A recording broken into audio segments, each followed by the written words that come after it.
And I could hear my own heart beating, which seems separate. Whoa. Can't usually. I guess I'm just really excited to be on Podcast Cast. My heart's a pumping.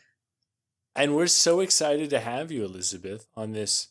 I've been told by Honor it's going to be a truly special episode. Does it really downgrade it when I say that, like every time? Is that a bad thing? No. Excitement is infinite. That's so true. I like that you have a bottomless barrel of excitement to draw upon. Yeah. Good, because people are going to need it for this episode of a Podcast Cast. Woo! Woo!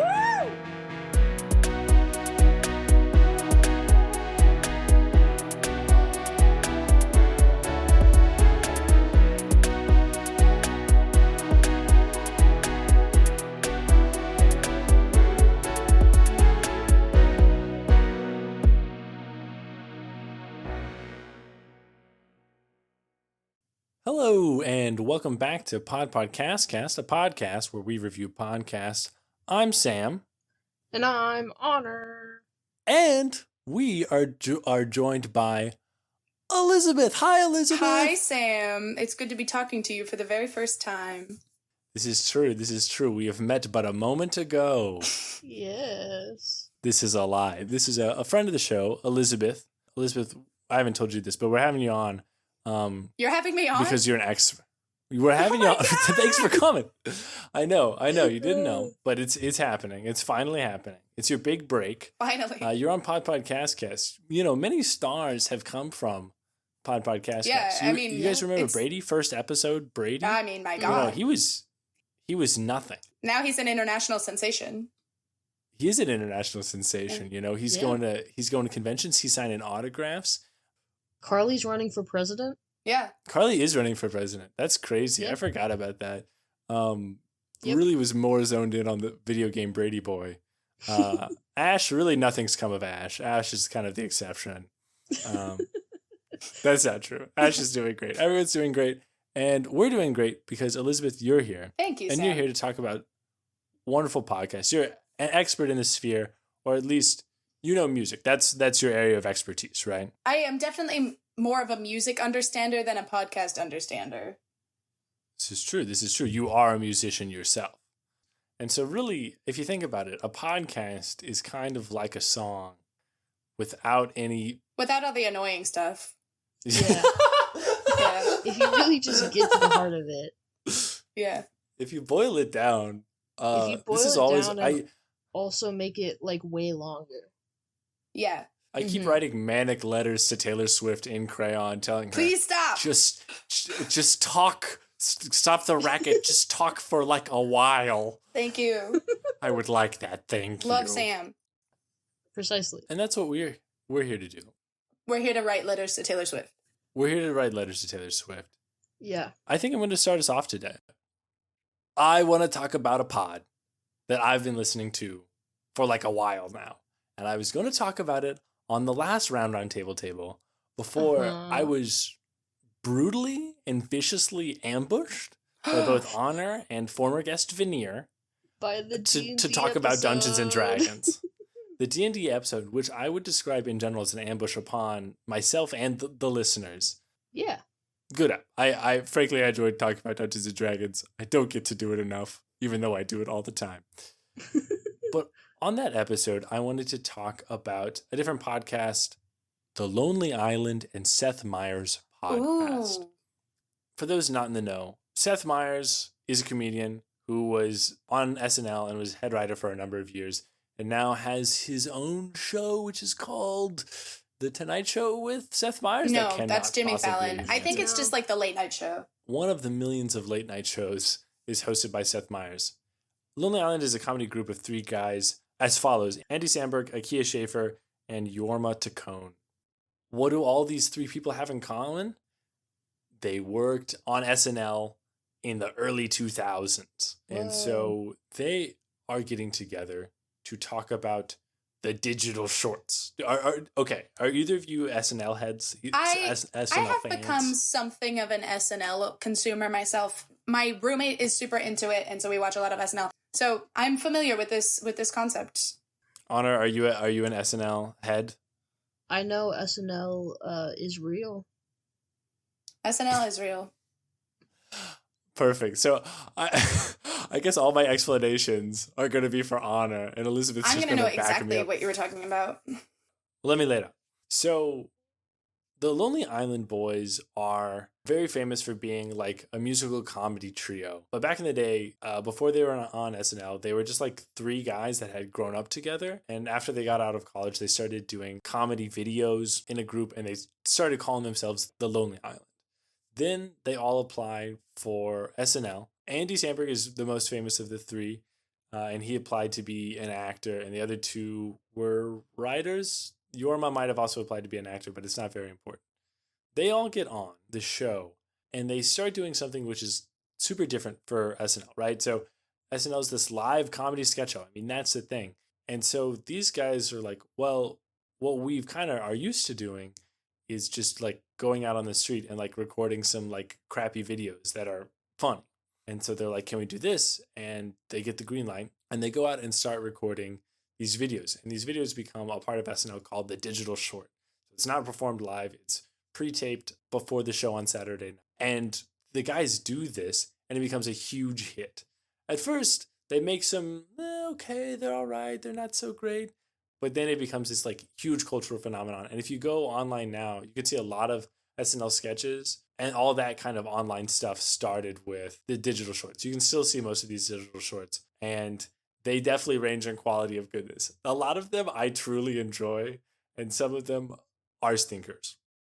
This is the perfect timing because I just had a binge of like various SNL themed videos from my commentary YouTubers. Good, yes. I was actually going to jump in is that the Lonely Island group was not the first to make their like video and pre-taped content. Oh, yes? Yes. Okay. So like in the early seasons even, there were pre-tapes, there were video sketches. I think what is unique about the Lonely Island is that I feel like that's SNL's big break into their presence on the internet, which is as opposed to just on live cable television, because that is how most people consume it today. And that is how, maybe not most people, probably most people. I think that the Lonely Island, the videos that are made were very plugged into internet culture at the time and made a lot of sense to go online.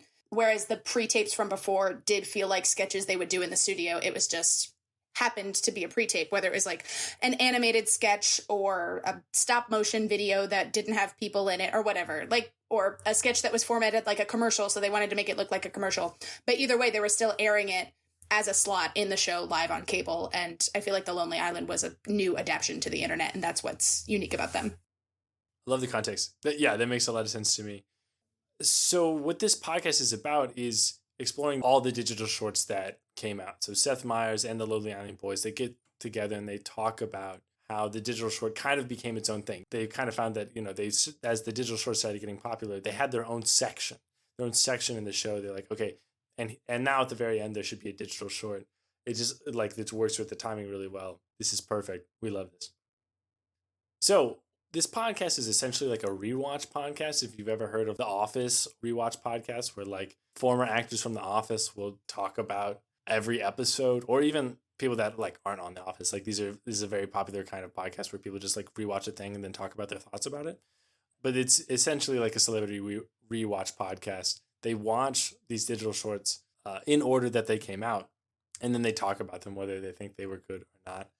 And I have to say, this is a good podcast. This was recommended to me by somebody else, and they were totally right, and I thank them 100%. I really enjoy this because all four of these guys are very funny. They're very funny. I have always loved the Lonely Island Boys, like as long as I can remember. They've produced, a bunch of comedy songs that I'm not allowed to play in the car with my girlfriend, but they're so good. There's just, Elizabeth, you're totally right that these guys we're just so plugged into like internet culture in a way that when I was getting on the internet and I'm listening to these songs, I'm like, this is the funniest thing ever, because it feels like it was made for me and my, humor at 12 years old or whatever. I still love them. A lot of them hold up. But I think that having young people who were plugged into the internet and YouTube and like whatever else video comedy content was happening really helped SNL get to have a new flavor of comedy on the show. in addition to, if you look at like a lot of the sketches outside of digital sketches, like the sense of comedy also obviously changes from season to season and throughout the decades and through everything. But I think that this allowed something totally different, is my guess at the time. And so I imagine for people who were watching SNL at the time, it was either exciting or horrifying to see something so different coming on. Yeah, for sure. It's totally different. And also in a lot of the things that they decide to do digital shorts about, it's just like you couldn't do in a sketch. Mm-hmm. So they talk about all the different digital shorts, and they're like, okay, there's a lot of these ones which are not great. Even ones that I have really enjoyed to listen to them talk about, like Harpoon Man. They're like, Harpoon Man isn't a good digital short. I love Harpoon Man. I would recommend looking up Harpoon Man, because it sounds like a thrill.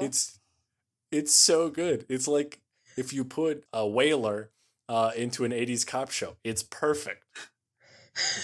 So they'll go through these ones that were less popular, but then they stick on the digital shorts that were hugely popular.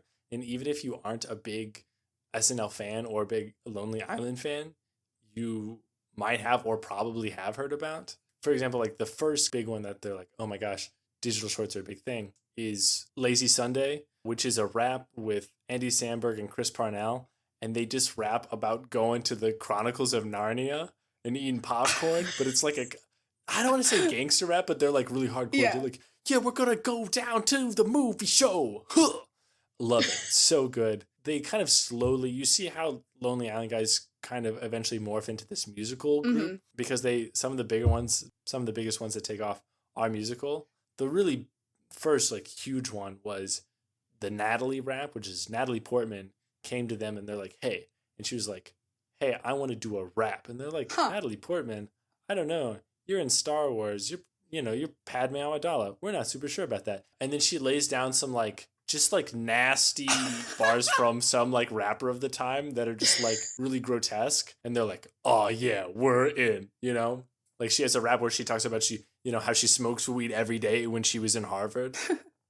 So fun. And it's also really great to listen to these guys who are now like 20 years on from this, just like talk about how they're like, man, this time we had no ideas, and we kept pitching the cop buddies at a diner, but one of them has lobster claws for hands, so he's not a very good cop because he keeps pinching people to death. That sounds like he'd be a very good cop. To death? And it's just to death. I don't remember. Yeah. That's that awesome. one never got to air, so you can't watch it. Hannibal and Lobster Claw is what that sketch was called. And it's so funny to hear them talk about, like you said, like these ones that never got to air, these ideas that like died because they're like, man, this is a really terrible idea, but it made us laugh. Yeah. It's so funny to hear them talk about this. And then they talk about the one that like everyone had heard about at the time, which was Dick in a Box. Yeah. Which is just Andy Samberg and Justin Timberlake pretended to be like 90s like R&B singers, and they're like, girl, I got you something real special for Christmas. They're playing these characters which are real doofy guys, kind of this, I don't know, chauvinistic isn't quite the right word, but they're seemingly well-meaning but like deeply inappropriate. And it's I mean, a tremendously funny sketch. And to hear these guys talk about, they're like, well, we had this idea and we went for it, and it was all these things came together, and how they edited and how they just like happened to meet up with some like cops on the street who are like, we love you guys. And they're like, that's awesome. Would you arrest us for the ending shot of this sketch? And they're like, yeah. It's so good to hear these guys talk about it. It's a really funny podcast. You can tell why all these guys are comedians, because they're really good at what they do. I, as somebody who really likes comedy myself, I really enjoy hearing them like pick apart like which ones are good and which ones are bad, for what reasons. It's, for a comedy nerd, I think this podcast is a lot of fun and like kind of instructive. I just feel like there's, at least for me, like an immediate allure to being like, these are people who are really good at a craft and they're going to talk about their craft. And I'm like, yes, please. I love to hear experts talk about their area of expertise. It's so compelling immediately because they know what they're talking about, and it's awesome. Yes, absolutely. And it's also great that like what they're talking about for me is something that like I know, but if you don't know it, they'll like play little clips, or they're like, most of these digital shorts are short. They're like 2 minutes long, and you can just look up the video of where Andy Samberg is shooting people with his laser cat. You know what I mean? And usually you'll just have a good giggle and you'll come back to the pod, refresh, and you're like, I get this. I'm going to laugh with you guys because I get it too. So funny. These guys are so good. This podcast gets extra points because it talks about one of my favorite movies called Hot Rod, which is a movie they made after 1 year of being on SNL. And then it totally bombed, but I love that movie a lot. That's awesome. I really have nothing bad to say about this pod.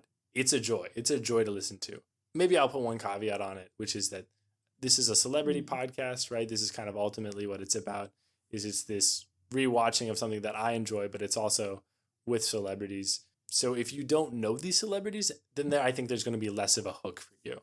But if you do, if you know these guys at all and you find that you like them, I think this podcast is going to be a 360 slam dunk because it's just more of these guys who make very funny stuff because they themselves are very funny. Yeah. I really got nothing bad to say. I'm gonna this is I'm gonna say a 4.5 S out of NL. It's most of the time these guys are really funny. Even if you just want to check it on the background, you'll find yourself laughing. I like this podcast. It's a real good. They have all kinds of weird musical intros that somebody made. It's kind of a confusing podcast. It seems like it was recorded 3 years ago, but is unclear. I love it. I think if you're a comedy fan, you should really give this one a try. Go listen to it. Awesome. Honor? I've listened to a great podcast. I assume you're going to bring a likewise great podcast to the pod. I am. This podcast is called Wolf 359, which for any people who listen to podcasts, I would take a bet you've seen this podcast title around and been like, oh yeah, there's that one that's wolf and a bunch of numbers. Because that's how I was for a while. I would not take you on that bet because I had never heard of it until you told me about it. I mean, I think if you're in the sector of people who like podcasts that I'm in, the honor rights. If you are Honor, you might have heard of this podcast. If you're me, you might have heard this.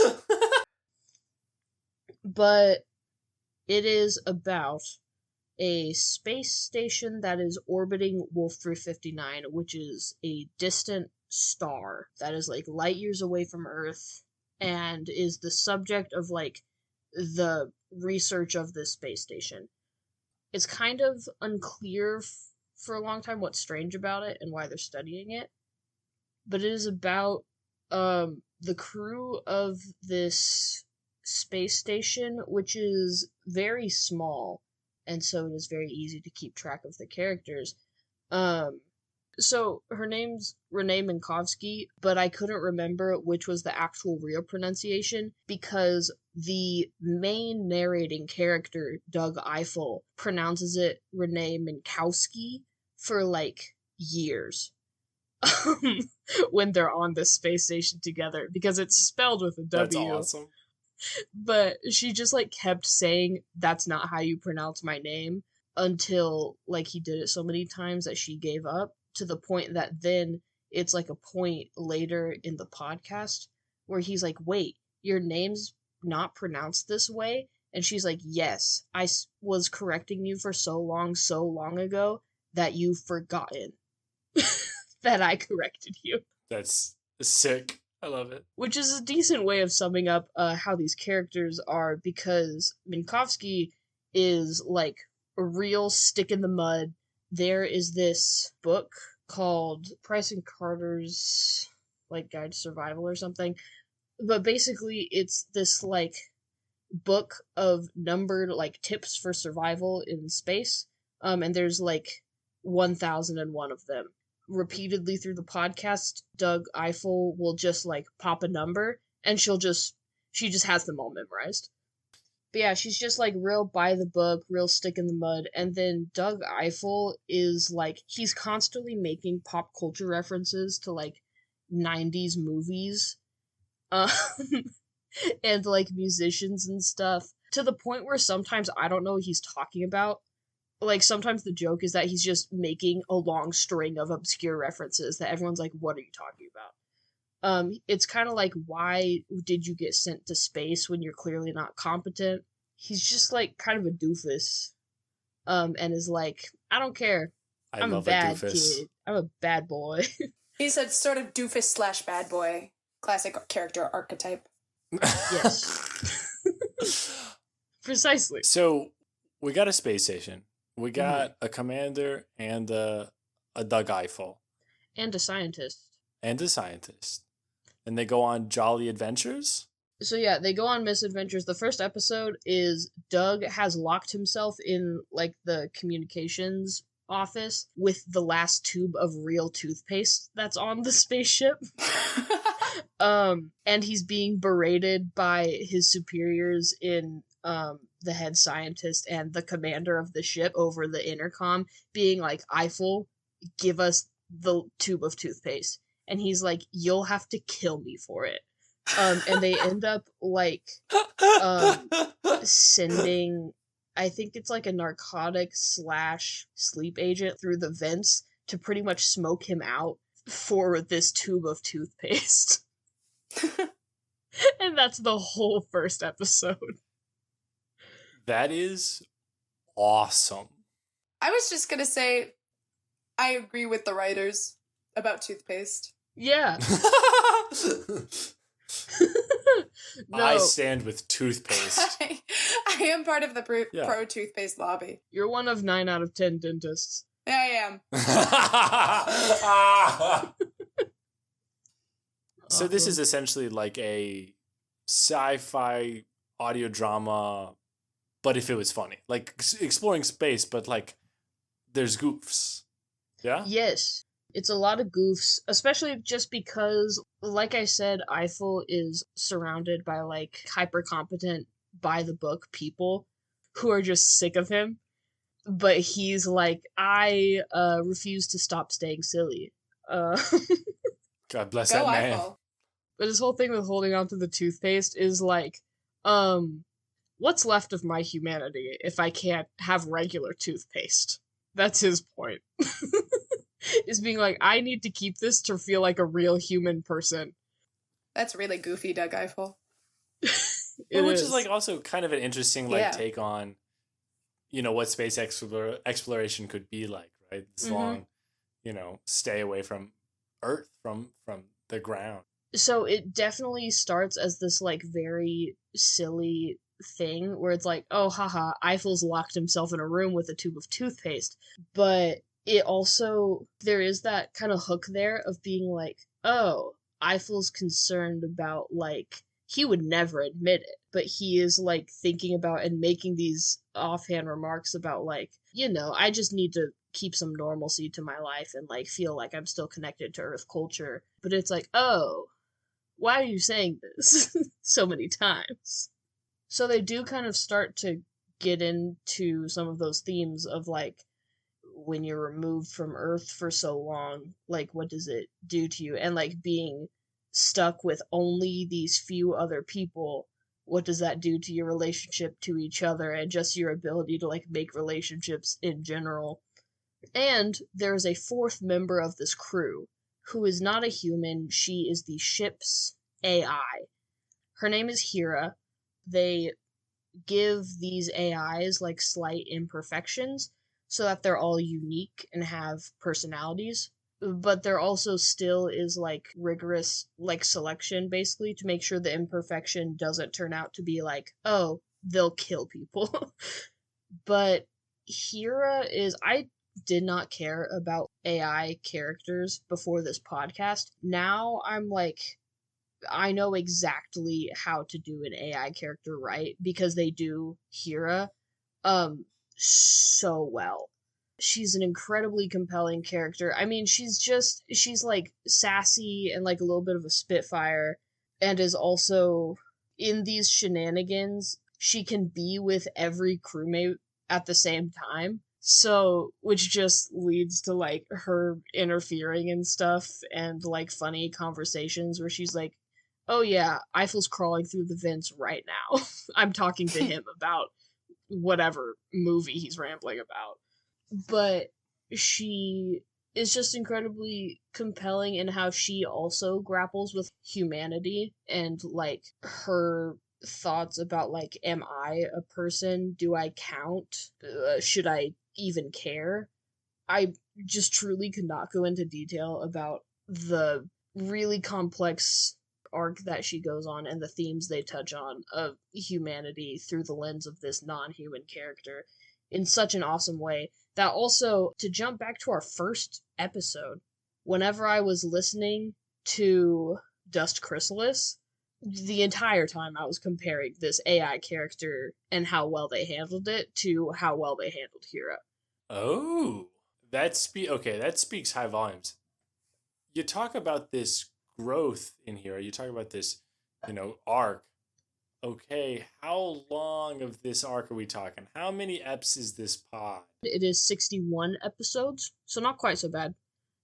But Okay. it is definitely, I mean, there are episodes you can pick out, especially in the early parts where it's more like, oh, haha, we're doing shenanigans.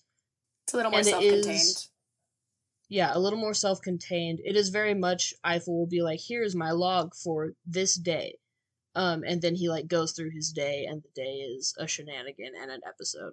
But this format kind of devolves as you go deeper into the podcast to the point where I think most of season 4 actually is not diegetic audio that Eiffel is recording. Like, that's been abandoned because they're in the midst of ordeals.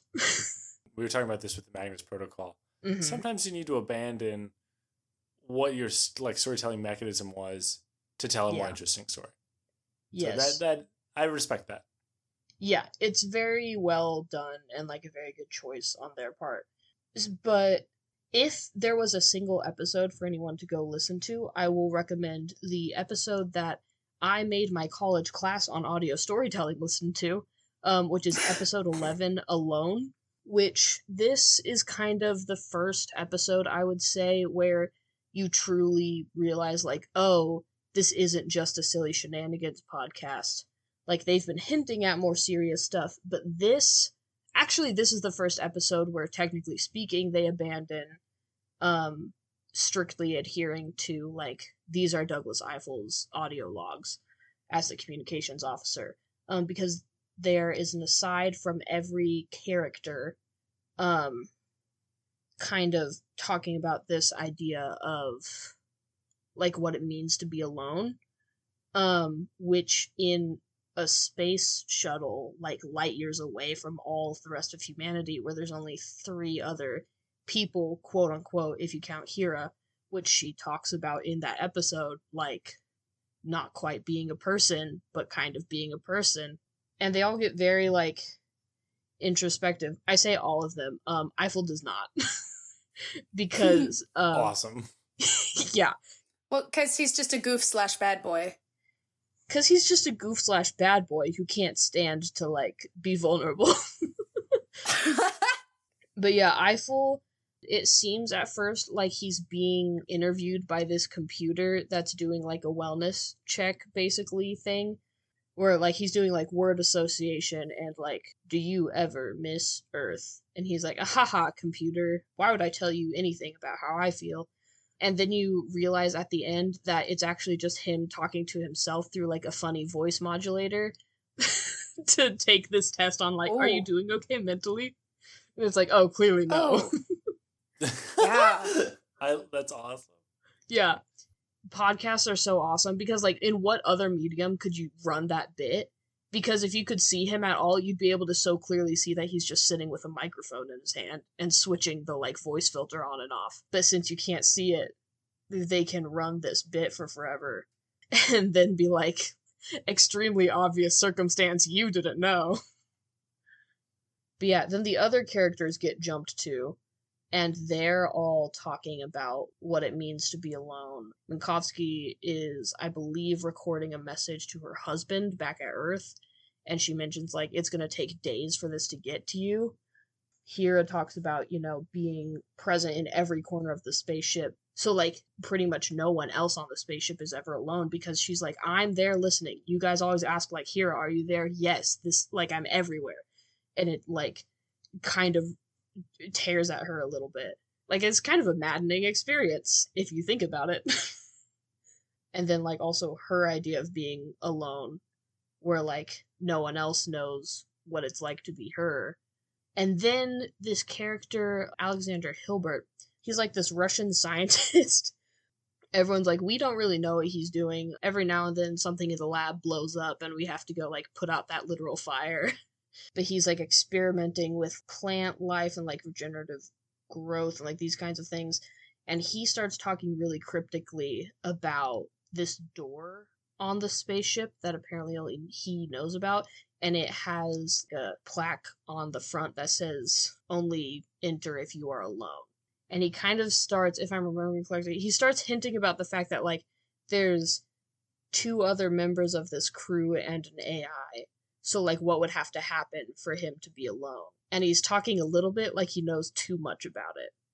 And it starts raising the suspicion about him. And this episode is really good to listen to just on its own because it's extremely well written and acted, like monologues from these characters and extremely interesting character studies. But it also is very much a turning point in the podcast of being like, okay, maybe there's something, like, larger going on here and I should start paying attention. So, Honor, you really like this episode. Yeah. It seems like kind of a fun and interesting microcosm of the show. Yes. What's the thoughts on the show in general? It's got quite a meat of episodes here. Does the long arc curve towards something good? Have you listened to the whole thing? Is it a good pod? Yes. I've listened to the whole thing. I believe I've listened to it twice. I absolutely recommend it for anyone who is interested in, like, a fictional podcast at all. That's a broad recommendation. I mean, that's big. Yes. It's so good, is the thing. The first handful of episodes can be a little clunky in terms of, like, they're finding their voice in the script. There's a little bit of, like, recording stuff that's like, that could have been re-recorded. It very quickly gets evened out. It's extremely well produced. It's very well edited. It has a really good soundtrack. The characters are so compelling. The plot is incredible. It really does the thing of, like, Eiffel's the main character and he's very much like, I can't stand to be, like, vulnerable or have emotions, and I must be goofy at all times to handle everything. And it puts him in situations where you then realize he has a very big heart and cares very deeply, and also is tormented by things that occur. And it's so good. Hira is, like I said, such a compelling character.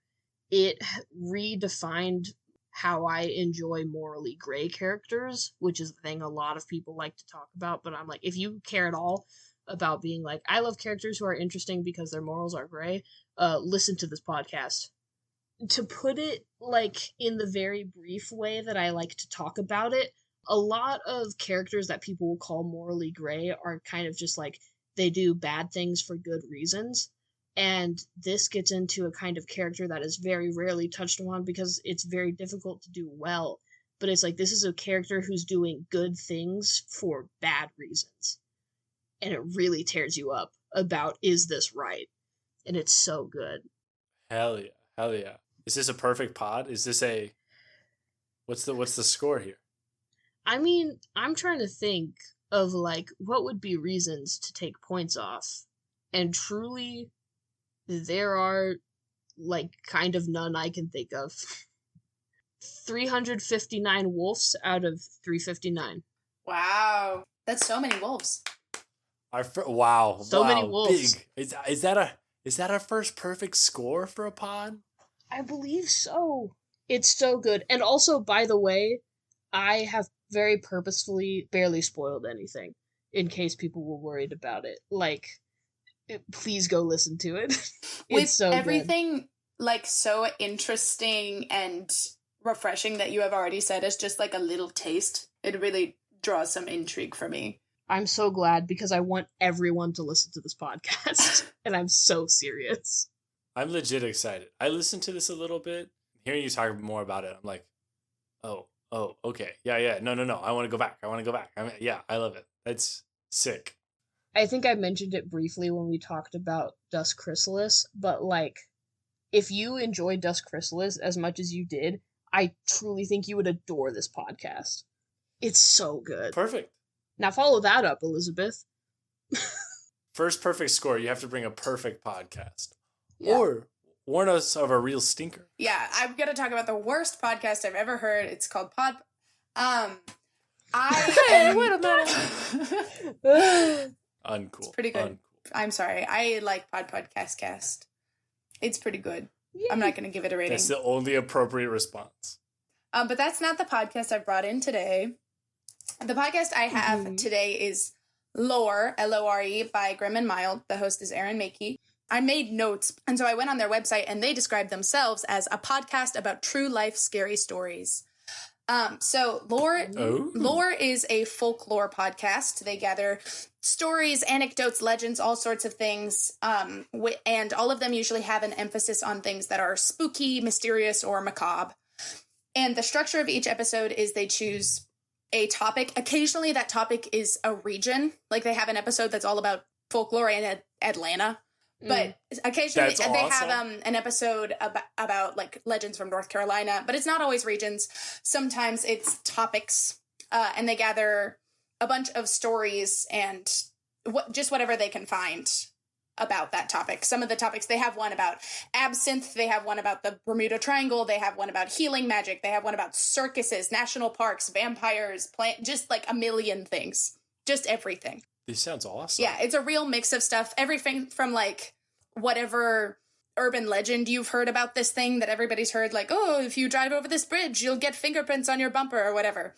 It's everything from that to like, hey, here is the history of this folk magic practice. It's a real mix of stuff. The first episode I ever heard was called Dark Tales. It's episode Tails. It's episode 213. Okay. You might say, why is it called that, Elizabeth? Why is it called that, Elizabeth? I'm so glad you asked. It's called that because it's all about cats in folklore. And so they talk about some stuff that's like obvious, like they talk about Egyptian mythology and that kind of world, but they talk about Western superstitions, about black cats. They talk about in the Middle Ages, there was a connection that grew about cats being satanic in origin or having connections with the devil, about them having abilities to reanimate the dead. All of that. And they have, in that episode, there's mythology and legends from Egypt, England, other parts of Europe, Japan, the United States, all sorts of stuff. And they just talk all about it. And it's really interesting. And there's a real mix of stuff. So I know they're talking about spooky stuff, right? They're talking about generally, these kind I'd of call it cryptid spooky. Things. There's spooky music, and Aaron Mankey talks with his spooky voice. As I say, me and I just reviewed a horror podcast. Is it a little horror? Is it a little like, oh, I don't listen to this before bed?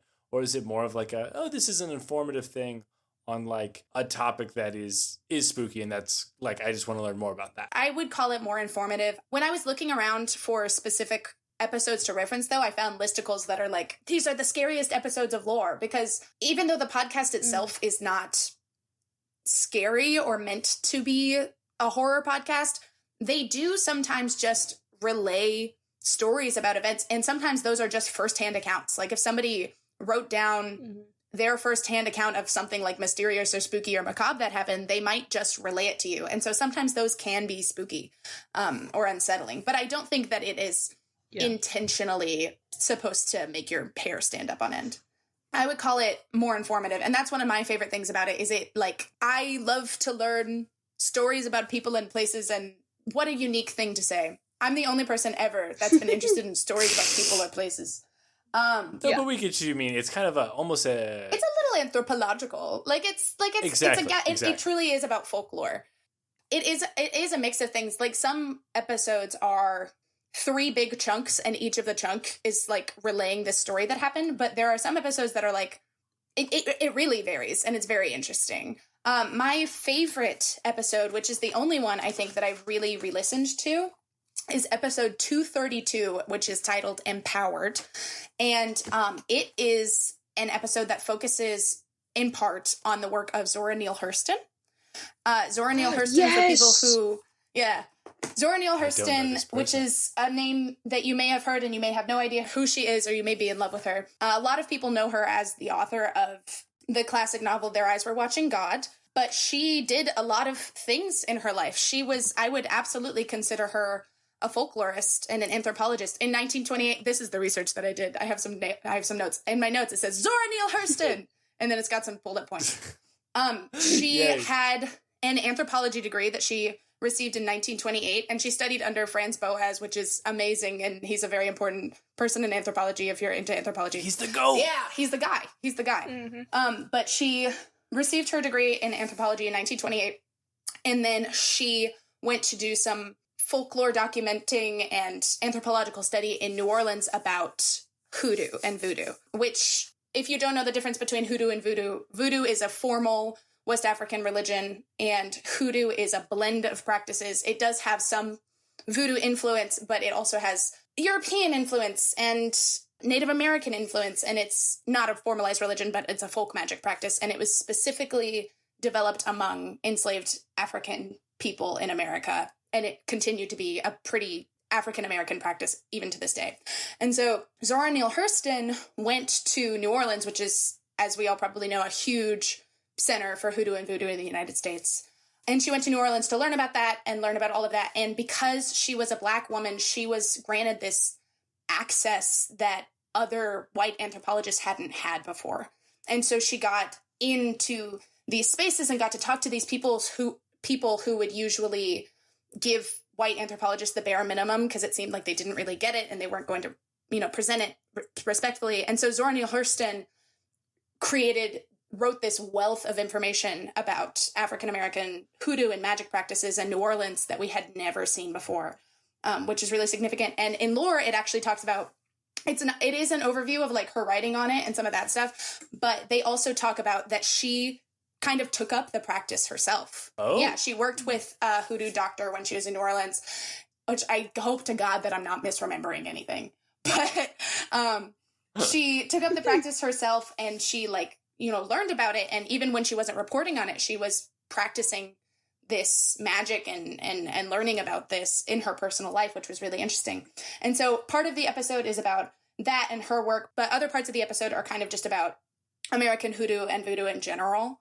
They talk about some other significant figures in hoodoo, some that Zora Neale Hurston interacted with, some that they didn't. They talk about some stories that happened, this jilted lover had this practice on him and then suddenly they did this, all that kind of stuff, just relaying of stories, as well as talking about Zora Neale Hurston's work and how significant it was and all of the different things that she did. And so that is my favorite episode of lore. That's so awesome. And it kind of sounds like lore is then a really great overview of a topic that you can learn more about. And then if you want to jump into it, you have a good kind of context for yeah. it. Does that feel accurate to you? I would agree. I mean, it's not overviews of everything about a thing. It is the folklore about something, obviously, but sure. There is a huge range of topics, like I was saying before. My second favorite episode, which I tried so hard to find the title of, but I could not. If I'm going to take off points for something in lore, which I'll discuss later, but one of the things I'm taking off points for is, in the interest of the art of the reveal, their descriptions of the episodes and their episode titles, they're kind of mysterious and they're not super specific. And so I was on the wiki page, the list of articles, control effing my life away, and I couldn't find it. And so I couldn't find it. But there is an episode somewhere that talks all about spiritualism and mysticism in the Victorian era, which, if you don't know, there was this huge movement in Europe and the United States and other places, but especially in lore. They do talk about stuff worldwide, but because it's an English podcast, there is more information and more specific information from Europe and the United States. If they talk about somewhere else, it's going to be either there was a major work translated about it, or it's just they talked about Egypt, but it was not anecdotes from Egypt. It was this was this practice, Anyway, there's this episode about Victorian spiritualism and mysticism, which in that era, there was this huge uptick of that, of pop mysticism. That's when you're seeing a rise of Ouija boards and mediums and seances and all this stuff being really cool and interesting, especially among women, which they talk about a little bit, but not a lot. But also in that episode, they talk about Harry Houdini. What? Yeah, which spoilers, because Aaron Mahnke, the host, really practices the art of the reveal. And so he he tells this story, and then he's and that little boy was known by a better name, Harry Houdini. And then it cuts to an ad break. You know how it is.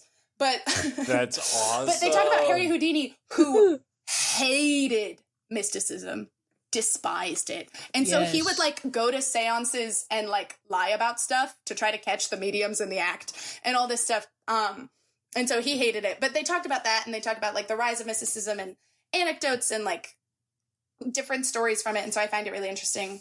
Yeah, there's just so many topics. So awesome. Like if you can think of a thing, there might be a lore episode about it. I have on my page probably 20 topics, and it doesn't even scratch the surface. There's one about the Bermuda Triangle.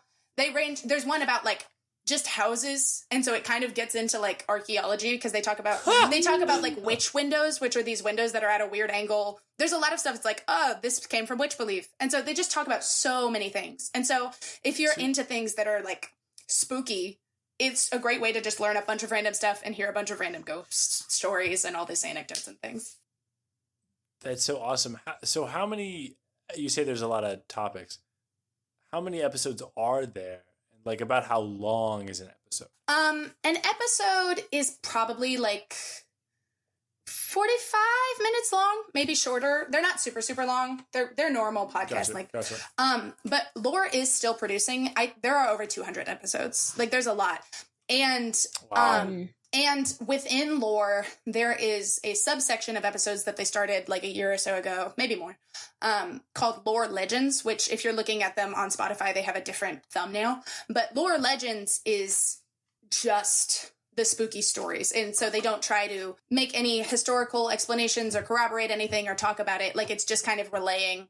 Like it to me, the Legends episodes really feel like you're sitting around a campfire. Like it's just kind of stories that have been passed around. And so they may or may not have any element of truth to them beyond the people that believe in them. But it is less of a folklore study and more of just like kind of campfire stories. But that's fun too. Like if you like spooky stories, then it's a good time.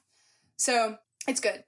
Hell yeah. I will say that for me, my favorite part of Lore is when they get into the analysis of things and trying to connect dots. Like, oh, this practice that developed at this time probably has connections to witch belief, or like this culture and these people developed this because of this particular spiritual belief in their ancestors, whatever. Like when they make an analysis about it or try to explain things that are going on, I enjoy that more than I enjoy just like listening to a story about this woman or this witch or like this person that did whatever.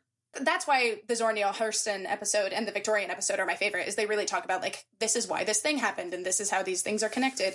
I don't dislike listening to the stories, but I do think that that is at least half of what the episodes are. And I do think that that's the original vision of the podcast. They do research for sure, but it's not presented as an anthropology podcast or an analytical thing. Like it definitely is telling spooky stories, and it's just supposed to be fun to listen to. And the explanations come as part of that. So if I were going to knock points off just for my personal preference, it is as much just listening to a story as it is hearing the analysis about it and the explanations behind it. But that's still fun.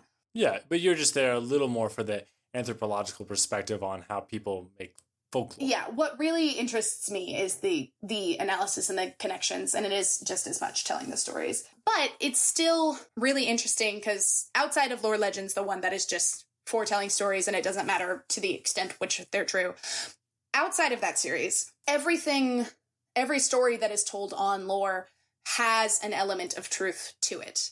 If they are telling you this story, you could go somewhere in the world, maybe not today, but you could go somewhere in the world at some point and you would find someone who believed it. And so it is true in the way that real life folklore is inherently true to the people that like carry it with them and believe in it.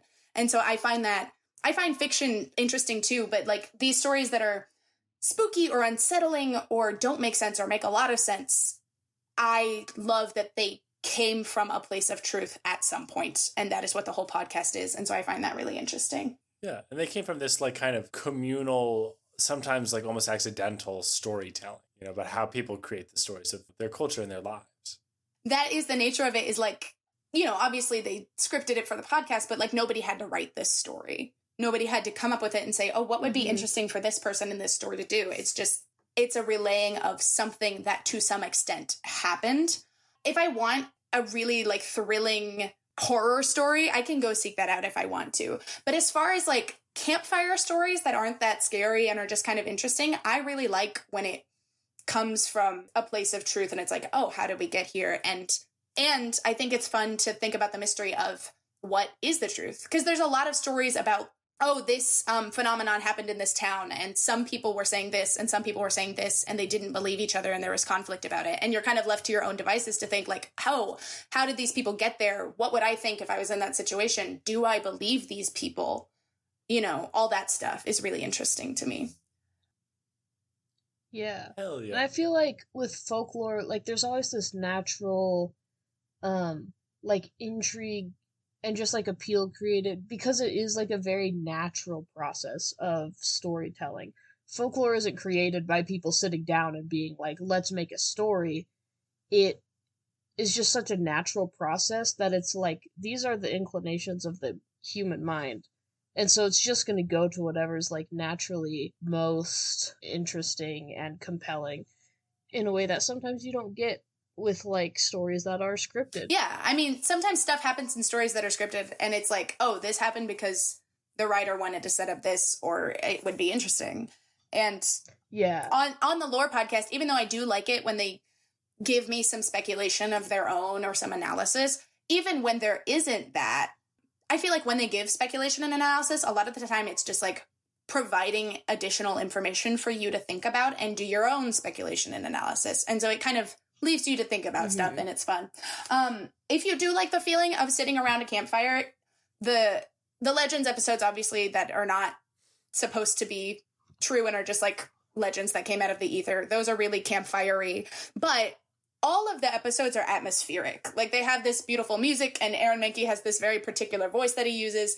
They do all of these dramatic reveals. Like, it still feels like you are being told a story that you can be wrapped, and, like, you know, they have this storyteller trying to get your attention and feel spooky, and so it's fun. Lore also has, I think it was on Amazon Prime. I was looking for it the other day, and I couldn't find it, so maybe it's gone forever. But they also had a TV show version of the podcast. Oh. Like I said, I don't know if it's still around or what streaming service is on, but I think they had a version of the podcast that was the podcast audio, and I think they made, like, cool animations to it, or they might have adapted some things to scene. Like, instead of having the host tell this story, they might have adapted it. I'm not really sure. I didn't watch it. But if you find Lore and you like it and you want something visual out of it, they did have a TV style adaptation of it at some point.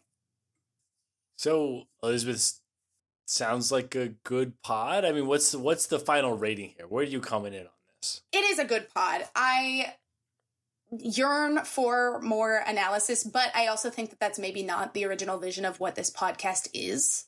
I don't think that that's necessarily what it's for. Like, I do think it is for just telling scary stories. I mean, like I said, they market themselves as the podcast about true life scary stories. And the atmosphere for that, they do well. The stories are interesting. The variety of topics and information is astounding. Like, there's just so much to take in and learn. And so, I don't know, I'll give it a 4 out of 5 pods. I'll give it a 4 out of 5 pods. It's pretty good. It's atmospheric. It's a good time. Yeah. Hell yeah! This is a good ep. This is usually, I say, episode. I know. I joked about it at the beginning. I'm like, I keep talking about how good these eps are going to be. There's no way it's possible. We brought some good pods. I think this is good. Numerically the highest ranked, like, pool of pods. Lore is a podcast I've heard about for a long time, and people have been like, you would like this podcast. I do think that you would like it. I haven't listened to it yet, but maybe I'll take it to heart. Sounds so up your alley. I do think that you would like it. It's a good background one. And it's since the individual episodes, you can jump into it from anywhere because they're all just individual topics. And also the individual episodes usually have at least 3, but usually way more stories or anecdotes or pieces of information. And so you can kind of jump around, and it's a good time. If I knocked off points for anything, it's because they love the art of the dramatic reveal. Sometimes I'll be listening to a story and think that I missed something, but that's more about me. Oh, one topic, if there are any, which there probably aren't, because they don't have internet there, but if there are any Arkansas listeners, which is where I'm from, if you're unaware, there is an episode about the Crescent Hotel, which is a very famed, haunted or maybe not, who's to say, hotel in Arkansas. And so they talk about that. But there are episodes about everything. Just go and scroll. There's episodes about everything. But the descriptions are vague, so you might not know what the episode's about. Look out. Look out. If you find the Victorian one, let me know. Email in, listeners, pod. If you find the Victorian one, it's a scavenger hunt. Yeah. We need to know if you can find The episode it. with Harry Houdini in it. Elizabeth, thanks for bringing a great pod. Thank you. Thanks for having me. But now I need to bring us somewhere else, and that somewhere else is the pod inbox at gmail.com. Woo! I'm so excited. Yes. I like how you gonna- phrased that by breaking up the email in half. It's so that no one can know that they can email us at pod at gmail.com. Wait, can they email you at podpodcastcastpod at gmail.com? Yes, Elizabeth. They can? They can They email can us email at us. podpodcastcastpod at gmail.com. I've never And believed it. They can do this. It's true. And their email might be read out on the next Round Table episode of Pod Podcast. We have one email today that I want to read out real quick here. We got one email, and it's by an old friend. We have an email by our good friend, All Vegans. That's right. All the vegans have collectively got Our back friends? on there. Well, friends, enemies, frenemies. I'm warming up to them. You'll see why as we go through this email. I'm suspicious. Of all things. That's fair. That's Yes. fair. I think that was our first episode. We really came out hard against all vegans, and maybe I'm softening up. Yeah. I don't know. Maybe I need to take back my anti-vegan Wow. stance. I'm gonna be a meat only guy. I'm gonna be the next Liver King. Woo! We got an email from All Vegans referencing last Round Table. We had an email that was originally supposed to be a review on Apple Podcast. Quick update on that email by Podcast plus Maraca emoji for the number 4 life. Oh, yeah. Podcast of plus course. Maracas emoji for life emailed in a review that was supposed to be on Apple Podcasts and has now been posted on Apple Podcasts. Whoa. Yeah, perfect. Also, so I'm not going to read that one out. So there's still a call out for anybody who wants to leave us a review on Apple Podcasts since I already read out that review. Glad it finally got on there. But anybody else who leaves us a 5-star review on Apple Podcasts, you'll also get read out on the next Round Table or yeah, whatever goofy things we're doing. But now we've got an email from All Vegans. Subject line: we killed Steve Jobs, or tried to anyway. Perhaps not dearest, parentheses, yet still quite dear all things considered, parentheses, hosts of Podcast Podcast Review Podcast. Okay. We heard your listeners are having trouble leaving reviews on Apple Podcasts. Now, we, vegans, listen on Spotify because apples are for eating and not for listening. But as you are in the S tier of the official communal vegan podcast tier list, we decided we would lend you our hand in this matter. Since Steve Jobs is clearly silencing the voice of those who would give Podcast the praise it deserves, we mounted a global conspiracy to assassinate him. Much to our surprise, however, it seemed that someone had beat us to the punch as he was already dead. Perhaps he realized what he had done and simply perished on the spot out of shame. In any case, we hope we hope this solved your issue and wish you the best in your ironically fruitless attempts to garner a reputation on a platform that lacks the support your significant vegan audience. Also, we eagerly anticipate the fight episode. Please title it as such when it is released so we know what to expect. Sincerely, Oh, yes. All Vegans. All Vegans? Otto, you can see why I was kind of turned around. I appreciate them trying to assassinate Steve Jobs, even though he died. I mean, I just, frankly, I just really appreciate, even though we have been, as the kids are saying, we've been ops. Us in the vegans are ops. Yeah, as the That's kids are saying. opposition. Yeah. As the kids are saying, Absolutely. that they would do us for that, and that frankly, I'm surprised that we're on the S tier of the official communal vegan podcast tier list. Yeah, I was gonna say we've worked so hard to alienate them, but we're on the S tier. And I think this is good. I appreciate this. Thank you, vegans. I think I might eat more fish. I know that's not really what you're going for, but I feel like you should congratulate me anyway. That, to be clear, that doesn't mean you're going to eat less red meat. Just you're going to double up on fish. Oh yeah, absolutely. But I feel I feel like vegans can agree that fish are stupid. So To me, a pet feel like fish we've is a got some- decoration. Yeah. I've long held that opinion. Sorry, fish. It's also very funny to me that vegans who hold their diet primarily because of a belief in like the preservation of life and like not Yeah. killing things Yeah. staged a worldwide conspiracy to assassinate a man. This actually perfectly fits with my understanding of veganism. Yeah. So I think this is probably what they do most days. I'm going to guess this was like an inter-level operation. You know what I mean? Yeah. They're just like, we can give this one off to Tanner. Yeah, that's the vegan agenda. We get together, we review the podcast ranking, we conspire for an assassination. Vegans, I appreciate your effort. Thank you for emailing in. You too, listener, can email in to podpodcastpod@gmail.com and your email will be read out in the next episode. We appreciate you guys all for doing that. We appreciate you for leaving your reviews. And Honor, I appreciate you for joining me on this episode of Podcast. I appreciate you, Sam. Elizabeth, you're here.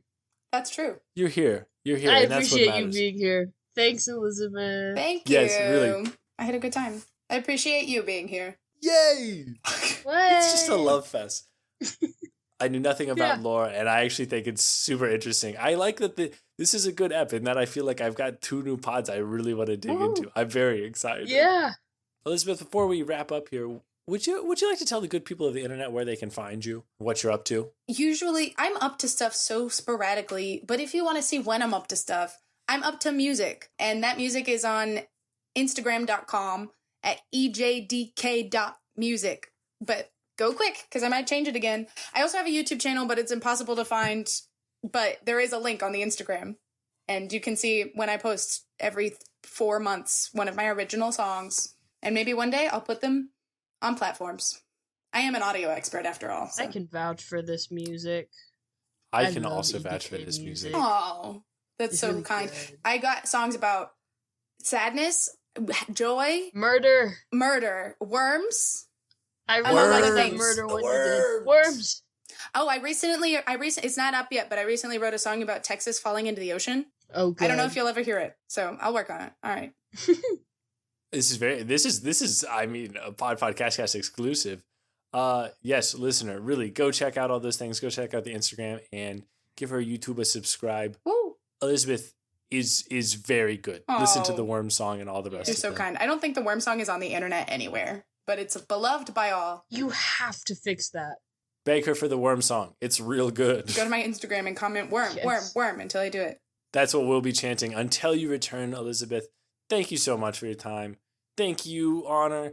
Thank me, Sam. And thank you, listener, for listening to another wonderful episode of the Cast. We will see you very soon. Toodaloo! Bye! Bye.